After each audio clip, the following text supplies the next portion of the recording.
Hey Rovers, as you can tell from behind me, not everything went to plan this week. The Wave Rover 650, a design based on my single-handed ocean voyages.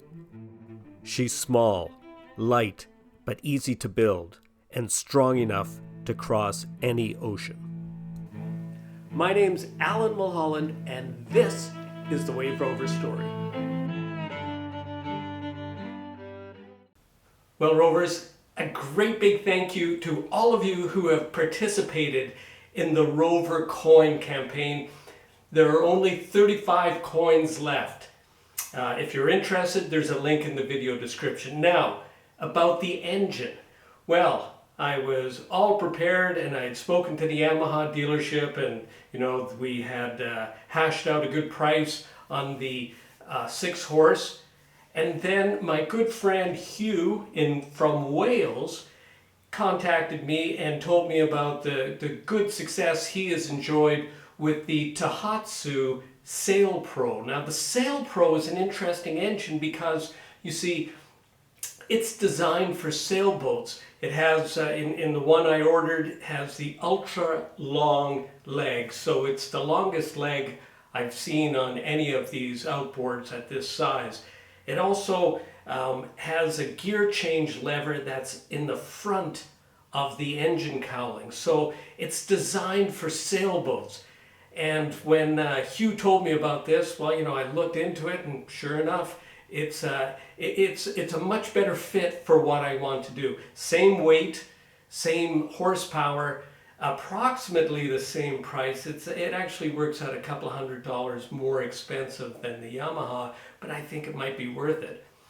Now, this week it's all about the challenging conditions that we're enjoying right now. It has rained every day for the last 10 days, and when I look at the 7-day forecast, there are showers pretty much every day moving forward, which is really challenging me when it comes to the paint. Now, I'll get to that in a minute. I just want to say that this was not a problem with the paint. This was more a problem of what was done before I put the paint on. Anyway, I'll explain all that in a moment. Apart from that, this video is mostly going to be about some of the prep work that I've been doing in the last week. Now, moving forward, it's not a race to the finish line. It's actually a sprint to the finish line. We only have 4 weeks left to get this whole thing put together, including the rig and the sails, to get the keels on. It's a mammoth list, but it's doable. I mean, it's a challenge, but Rovers, we love challenges. We perform best when we are challenged. Anyway, there's a lot to do. Time to crack on.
So with the rudder, now I've talked about this with the Rovers building group, at length, but several months ago we were talking about replacing your standard pintle and gudgeons with a lashing system, and I'll show you what I mean by that.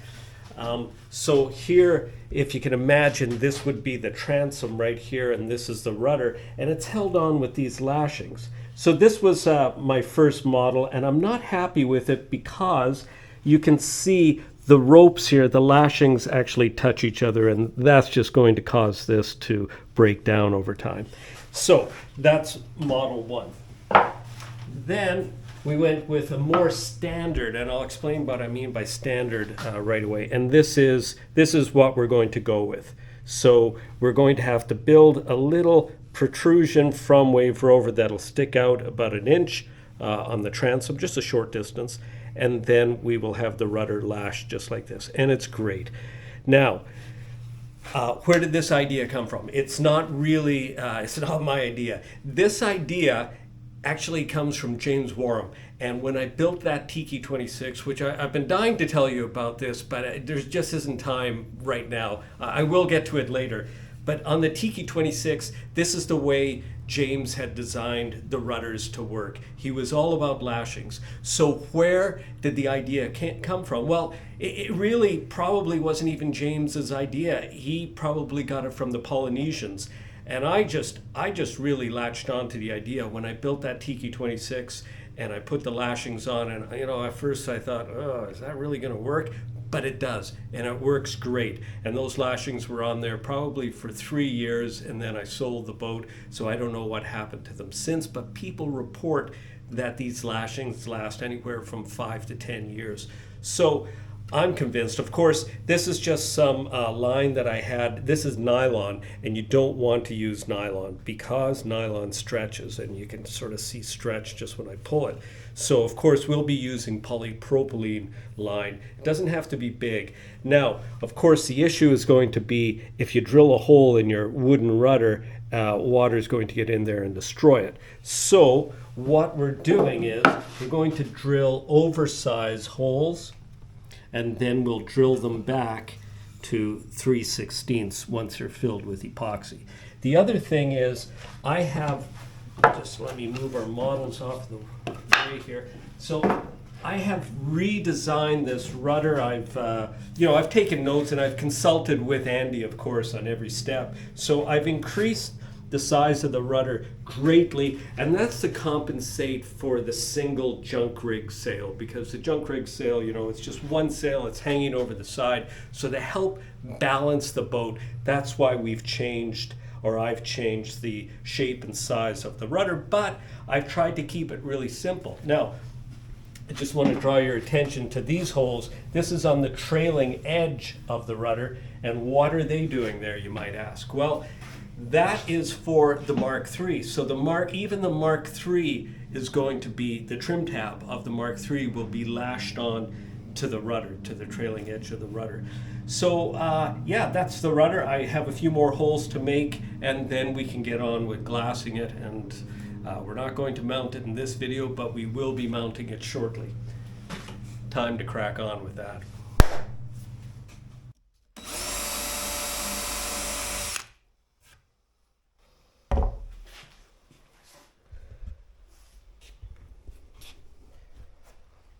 So this is the skeg I'm working on. I'm just pre-drilling these holes before I round the edges.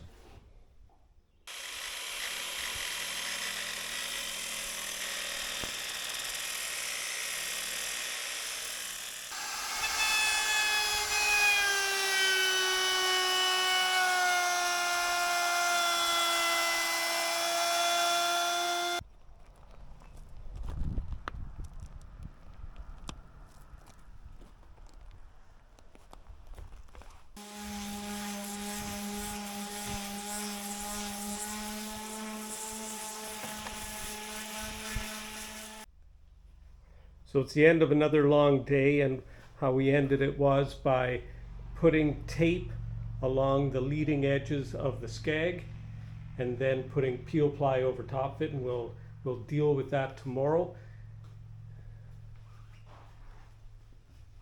So we're getting ready to put the skeg into the boat in the next few days, so that's why I'm keen to get this done.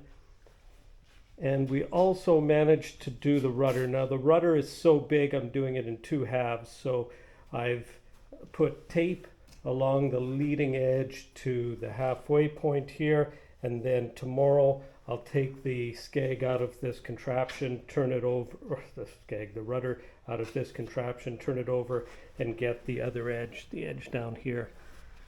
All right, well, it's just a matter of putting the tools away and calling it a day. Hey, Sweet Pea, what you doing? So, well, one of the things we're doing right here is this is command and control center. These coins are getting ready to mail out.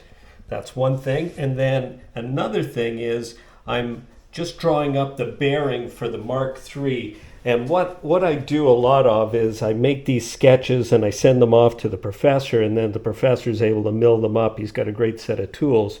So I'd already drawn up the sketches for the steel, and now it's the sketch for the bearing. So that's what I'm doing right now. And I have to get this off immediately and get back to work. Not that this isn't work, it's just a different type of work.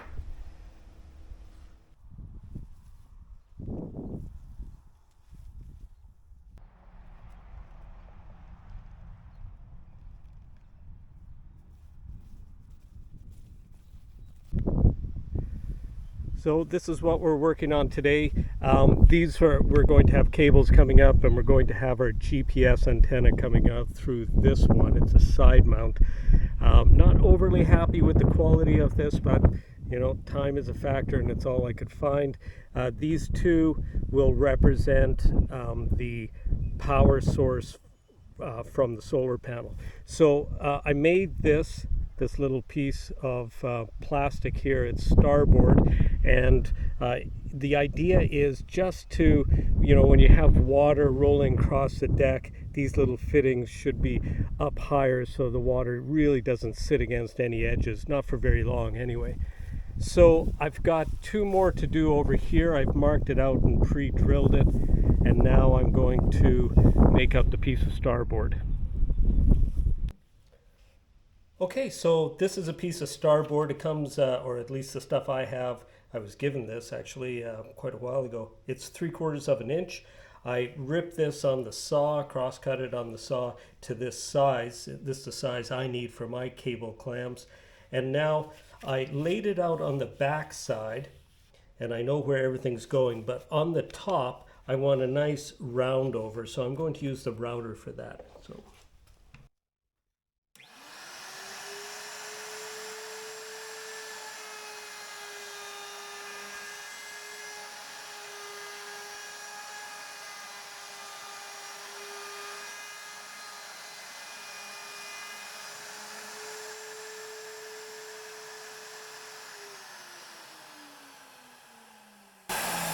So there we go. That has a nice look, and this product, this plastic carpentry tools, just work really nicely on it. To get that radius here, I just did it by eye with a sander. That's it. Now on to the next step. So now we're going to drill some holes from the underside of the deck, and we want them to penetrate into here. So I'm going to pre-drill this, but you have to be careful when you pre-drill it because you don't want your pilot holes to go right through. So I know that my screw is going to come up 1/2 inch into this. This is 3/4 of an inch. I'm going to show you a little trick here that anybody can do. That is how to make a little stop. So I know I need 1/2 inch, so I just mark my drill bit like that with a Sharpie. Then I just pull the trigger, pull the Sharpie there, and then you can see when the bit is spinning, you've got a very obvious blue line. And that's all we need as a stop. So it just goes like this, but you know, we are cautious, so we're going to put a little piece of wood underneath.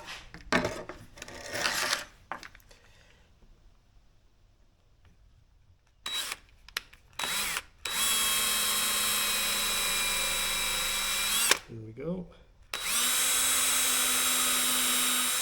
And we should have 4 holes now that are 1/2 inch deep for the screws. They're number 10s, and they'll go in like that. No problem, and the holes don't come through the top. These holes, on the other hand, these are for the cables. Now, these are a different clam than the other ones that I just put on. These ones will go like this, and one of these is for the VHF antenna, and the other one is for my stern light, so we'll have two wires coming through it. Right, so that's a pretty big opening, so I'm going to drill a 3/8 hole through here.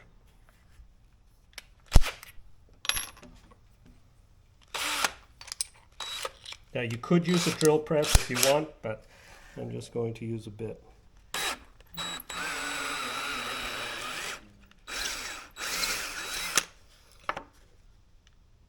Very aggressive, these bits.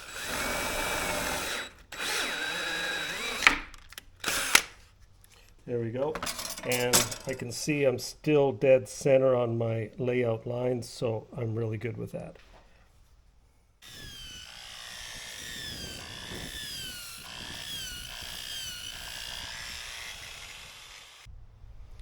Well, I didn't want to be doing this today, but this is the port side, and the port side was the dark side of the shop, and I didn't see stuff like this until the boat got outside here.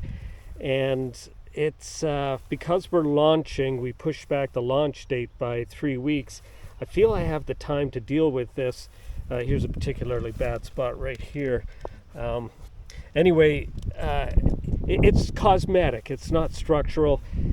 I just thought that now was a good time to deal with it because, well, okay, I'll be honest, it was bugging me after I saw it in the sunlight, so now is as good a time as any to deal with it. But it's an extra job. This is going to suck up at least a day. Going to clean it up now, and then I'll put some micro balloons, thin concoction of micro balloons together, and we'll fill all these spots. And then a couple of days time I'll sand it back, and then we'll get some more paint on it. I think we just have enough of this paint left over to do a couple of coats just on this. The other side, the transom and the starboard side and the top side, they're all fine. It's just this port side that we couldn't really see. The light was not very good on the against the wall of the shop.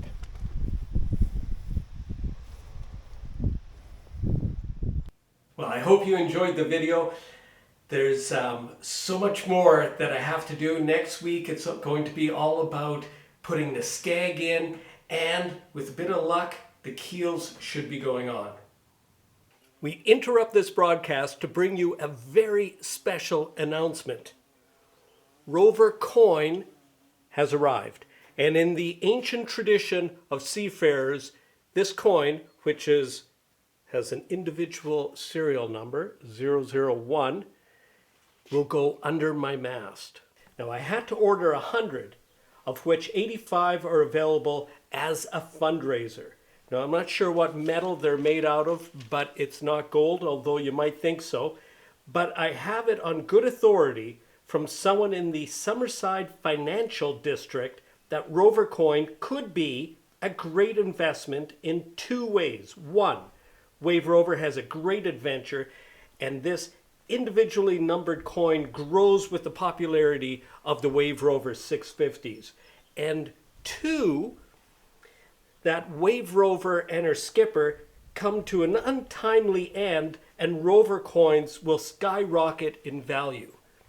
That's not exactly a win-win for me. However, if you're interested in Rover coin, they are $125. It's a fundraiser to help me fund the upcoming voyage. Or you might be thinking, hey, I want more than one. Can I get a discount? Of course you can.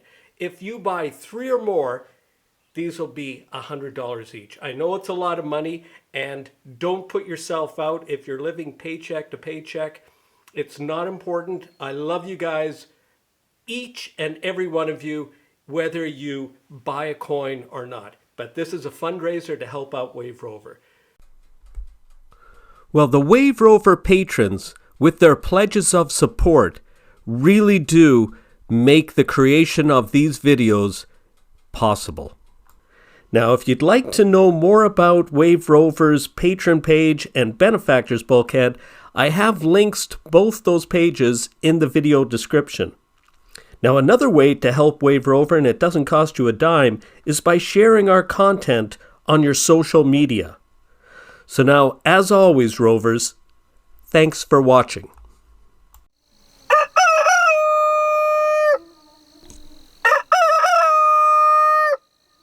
Give us one more. Brilliant.